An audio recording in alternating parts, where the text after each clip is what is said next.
Hello students, welcome to my channel NCERT expert. आज हम करेंगे एक्सरसाइज 11.2 का क्वेश्चन नंबर 6। चैप्टर 11 चल रहा है हमारा मेंसुरेशन, क्लास 8 मैथ्स का चैप्टर है ये। Find the area of a rhombus. एक रोम्बस दे रखी है, उसका एरिया निकालना है। क्या क्या दे रखा है हमें?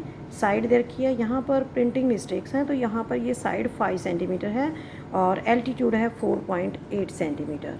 तो आप इसको करेक्ट कर लेंगे। 4.8 सेंटीमीटर एल्टीट्यूड है और रोम्बस की जो साइड दे रखी है वो 5 सेंटीमीटर है। तो रोम्बस की चारों साइड्स इक्वल होती हैं तो चारों साइड्स 5 की होंगी। If one of the diagonals is 8 centimetre long, जो रोम्बस का डायगनल है एक दे रखा है 8 centimetre. Find the length of other diagonal, हमें दूसरे डायगनल का लेंथ निकालना है। It can be done by 2 methods. इसको करने के हमारे पास 2 तरीके हैं। फर्स्ट मेथड लेंगे, ये एक रोम्बस है, इसकी चारों साइड्स यहाँ पे इक्वल शो कर रखी हैं और ये एक डायगनल दिखा रखा है, ठीक है। इसको हम नाम दे देते हैं ए, बी, सी और डी। और ए सी यहाँ पर एक डायगनल है जिसकी लेंथ दे रखी है 8 सेंटीमीटर और डी से लेकर यहाँ पर एक परपेंडिकुलर है और ये दे रखा है 4.8 centimetre. Area of rhombus, base into height. Base कितना है 5 सेंटीमीटर और हाइट है 4.8 सेंटीमीटर। तो ये आ जाएगा 5 इंटू 48/10। 2 की टेबल में 5 की टेबल में कट जाएगा। 5 2 ज़ा 10, 5 1 ज़ा 5, 5 2 ज़ा 10 और 2 1 ज़ा 2 और यहाँ पे आएगा 24 सेंटीमीटर स्क्वायर। अब आप कहेंगे कि बेस इंटू हाइट, ये तो पैरेललोग्राम का एरिया होता है, लेकिन रोम्बस भी एक पैरेललोग्राम होती है। पैरेललोग्राम में क्या होता है? आमने सामने की अपोजिट साइड्स इक्वल होती हैं और पैरेलल होती हैं। तो रोम्बस में भी ऐसा ही होता है। तो रोम्बस एक पैरेललोग्राम है, इसलिए हम जैसे पैरेललोग्राम में फॉर्मूला पुट करते हैं उसी तरह से हम रोम्बस का एरिया निकालते हुए फॉर्मूला पुट कर सकते हैं। फोर्थ से अब हमें निकालना है सेकेंड पार्ट में सेकेंड डायगनल। अब हम इसमें वैल्यू पुट करेंगे 1/2 D1 इंटू D2। कितना दे रखा है? 24 सेंटीमीटर स्क्वायर एरिया दे रखा है। आ गया हम हमारा।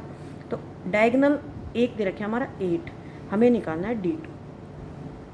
2 यहाँ पे इधर आ जाएगा, क्रॉस मल्टीप्लाई करेंगे। 8 D2 is equal to 24 into 2 D2। 8 यहाँ पे मल्टीप्लाई, इधर आके डिवाइड हो जाएगा। 24 इंटू 2 अपॉन 8, 8 1 जा 8, 8 3 जा 24, 3 इंटू 2 6 सेंटीमीटर।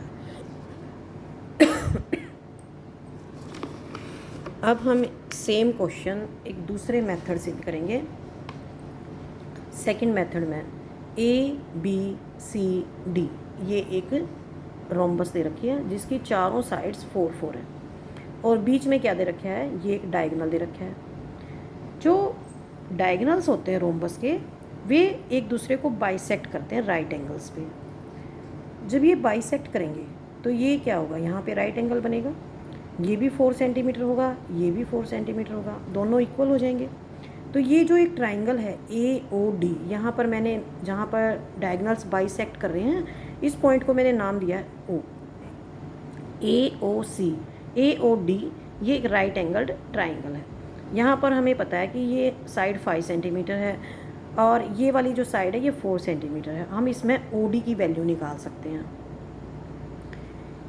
इन triangle AOD applying Pythagoras law, OD का square is equal to AD का स्क्वायर माइनस AO का स्क्वायर, 5 का स्क्वायर माइनस 4 का स्क्वायर। ये आ जाएगा OD का स्क्वायर 9 के इक्वल, OD आ जाएगा 3। अगर OD 3 है तो OB भी 3 होगा, तो हमारे पास वैल्यू आ जाएगी BD की। तो BD कितना आ जाएगा? 3 इंटू 2 6 सेंटीमीटर। ये आ गया हमारा सेकेंड डायगनल। अब हमारे पास एक डायगनल है 8 सेंटीमीटर का और सेकेंड आ गया हमारे पास 6 सेंटीमीटर का। तो अब हम एरिया निकाल सकते हैं। Area of rhombus is equal to 1/2 D1 into D2। 1/2 8 into 6, 2 की टेबल में कट जाएगा। 2 3 ज़ा 6, 8 3 ज़ा 24 सेंटीमीटर स्क्वायर। तो जो आपको मेथड इसमें से आसान लगे आप उस मेथड को फॉलो कर सकते हैं। क्वेश्चन नंबर 7 लेंगे। The floor of A building consist of 3000 tiles. एक बिल्डिंग है, उसका फ्लोर में 3000 टाइल्स लगी हुई हैं और उनकी शेप रोम्बस शेप है।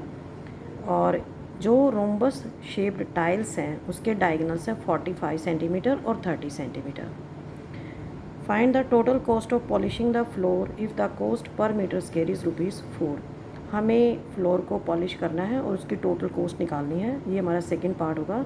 तो सबसे पहले हमें निकालना है नंबर ऑफ़ टाइल्स।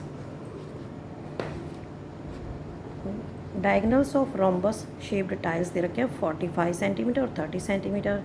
तो हम एक टाइल का एरिया निकाल लेंगे 1/2 D1 इंटू D2 से। D1 दे रखा है 45 सेंटीमीटर और D2 दे रखा है 30 सेंटीमीटर। तो हम इनको मीटर में कन्वर्ट करने के लिए नीचे हम 100 लगा देंगे, ये आ जाएगा। एज इट इज़ रखेंगे हम इसको।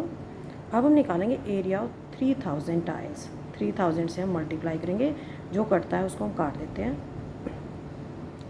Area of floor, area of floor आ जाएगा, जितना टाइल्स का एरिया है वही तो होगा एरिया ऑफ फ्लोर, ठीक है।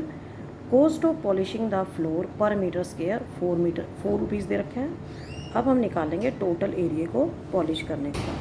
Cost of polishing 45 into 45.10 metre square, इसको हम मल्टीप्लाई करेंगे 4 से, यह आ जाएगा हमारा 810 रुपीज़। मिलते हैं नेक्स्ट वीडियो में, उसमें मैं आपको इसके 8th और 9th क्वेश्चंस कराऊंगी। थैंक यू बच्चों।